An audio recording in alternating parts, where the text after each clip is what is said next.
Une épreuve pour les chrétiens au lendemain de Pâques. La vie, naturellement, elle est pas simplement dans les pierres, elle n'est pas simplement même dans des beaux objets de valeur. Elle est peut-être encore plus dans ce que nous sommes capables de réaliser, dans ce que nous sommes capables aussi de créer comme solidarité. Un homme âgé d'une 60aine d'années a été arrêté et comparaîtra en juin prochain pour destruction par moyens dangereux pour les personnes. Il encourt 10 ans de prison. C'est le premier livre à avoir été imprimé, c'est aussi le plus traduit. La Bible est accessible en 704 langues, 46 de plus que l'année dernière.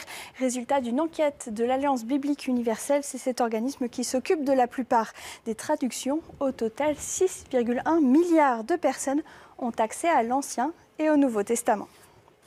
2 millions, c'est le nombre de protestants en France, soit 3% de la population. Une photographie du paysage protestant français faite en 2021 par Sébastien Fath. Il est historien des religions. On l'écoute. On a à peu près 30% de protestants luthériens et réformés.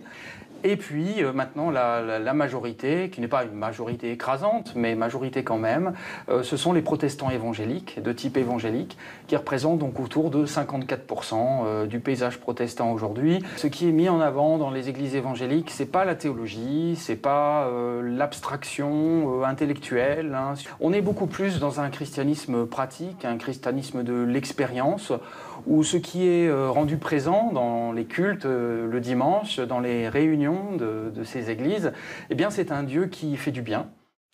Le Ramadan va débuter la semaine prochaine. On saura la date officielle.